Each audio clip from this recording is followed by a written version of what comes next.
നമസ്കാരം. സമഗ്രയിലേക്ക് സ്വാഗതം. മുരളിയേറാമലയുടെ 1ാം ചരമവാർഷിക സമാപന പരിപാടിയുടെ ഭാഗമായി അനുസ്മരണ സമ്മേളനം ഒക്ടോബർ 18 വൈകുന്നേരം 5:30 പാനൂർ ഹൈസ്കൂളിൽ കെ.പി. മോഹനൻ എം.എൽ.എ. ഉദ്ഘാടനം ചെയ്യുമെന്ന് സംഘാടകർ വാർത്താ സമ്മേളനത്തിൽ അറിയിച്ചു. ചടങ്ങിൽ വെച്ച് സംസ്ഥാന നാടക പ്രതിഭാ പുരസ്കാര സമർപ്പണവും ചിത്രരചനാ വിജയികൾക്കുള്ള സമ്മാനദാനവും ശുദ്ധമദ്ദളം നാടകവും അരങ്ങേറും. ചിത്രകലാ അധ്യാപകനും ശില്പിയും നാടക പ്രവർത്തകനുമായ മുരളിയേറാമലയുടെ 1ാം ചരമവാർഷികാചരണത്തിന്റെ ഭാഗമായി ഏർപ്പെടുത്തിയ മുരളിക 2025 പ്രഥമ സംസ്ഥാന നാടക പുരസ്കാരം നാടക നടനും സംവിധായകനുമായ രാജേഷ് ശർമ്മയ്ക്ക് ലഭിച്ചു. ശില്പിയും നാടക പ്രവർത്തകനുമായിരുന്ന മുരളിയേറാമല നമ്മെ വിട്ടുപിരിഞ്ഞിട്ട് ഈ ഒക്ടോബർ 7-ാം തീയതിക്ക് 1 വർഷം പൂർത്തീകരിച്ചിരിക്കുകയാണ്.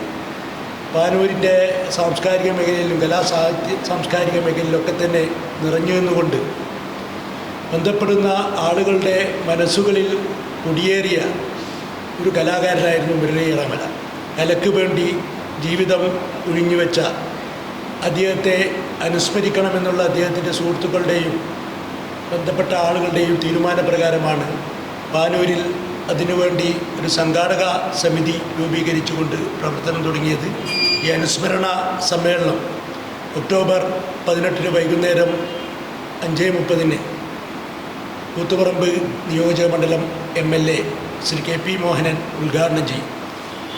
കേരളത്തിലെ നാടക പ്രവർത്തനത്തിലെ മികച്ച വ്യക്തിത്വം പുലർത്തുന്ന നാടക പ്രതിഭയ്ക്ക് വേണ്ടി മുരളിയേറാമലയുടെ പേരിൽ മുരളിക 2025 എന്ന പേരിൽ എല്ലാ വർഷവും പുരസ്കാരം നൽകുന്നതിന് വേണ്ടി സംഘാടക സമിതിയും അദ്ദേഹവുമായി ബന്ധപ്പെട്ട ആളുകൾ തീരുമാനിച്ചിട്ടുണ്ട്. 10,001 രൂപയും അശോക് കുമാർ സ്വർഗലയ വടകര രൂപകൽപ്പന ചെയ്ത ശില്പവും പ്രശസ്തി പത്രവും അടങ്ങുന്നതാണ് പുരസ്കാരം. മുരളിയേറാമലയുടെ 1ാം ചരമവാർഷിക സമാപന പരിപാടിയുടെ ഭാഗമായി ഒക്ടോബർ 18 വൈകുന്നേരം പാനൂർ ഹൈസ്കൂളിൽ നടക്കുന്ന അനുസ്മരണ സമ്മേളനം കെ.പി. മോഹനൻ എം.എൽ.എ. ഉദ്ഘാടനം ചെയ്യും. ചടങ്ങിൽ വെച്ച് രാജേഷ് ശർമ്മയ്ക്ക് പുരസ്കാരം കൈമാറുമെന്ന് സംഘാടക സമിതി ഭാരവാഹികളായ രവീന്ദ്രൻ കുന്നൂത്ത്, വിനോദ് നരോത്ത്, രാജേന്ദ്രൻ തായാട്ട്, രഞ്ജി ഏറാമല, രമേശ് പുല്ലാപ്പള്ളി എന്നിവർ പാനൂരിൽ വാർത്താ സമ്മേളനത്തിൽ അറിയിച്ചു.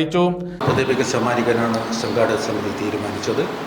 പ്രശസ്ത നാടക നടനും സംവിധായകനും ദീപസംവിധായകനും കലാസംവിധായകനും സിനിമാ നടനുമായിട്ടുള്ള രാജേഷ് ശർമ്മയ്ക്കാണ് ഈ വർഷത്തെ മുരളിക സംസ്ഥാന നാടക പ്രതിഭാ പുരസ്കാരം കിട്ടിയിട്ടുള്ളത്. 10,001 രൂപയും S Ashok Kumar craft coordinator Sargaalaya Vadakara രൂപകൽപ്പന ചെയ്ത ഫലകവും പ്രശസ്തി പത്രവും അടങ്ങുന്നതാണ് മുരളിക പുരസ്കാരം. കൊല്ലം ജില്ലക്കാരനാണ് ശ്രീ രാജേഷ് ശർമ്മ. സോപാനം പെർഫോമിംഗ് സെൻ്ററിൽ നിന്ന് നാടകാഭിനയത്തിൽ ഇദ്ദേഹം പരിശീലനം നേടി. സമഗ്ര ന്യൂസ് പാനൂർ.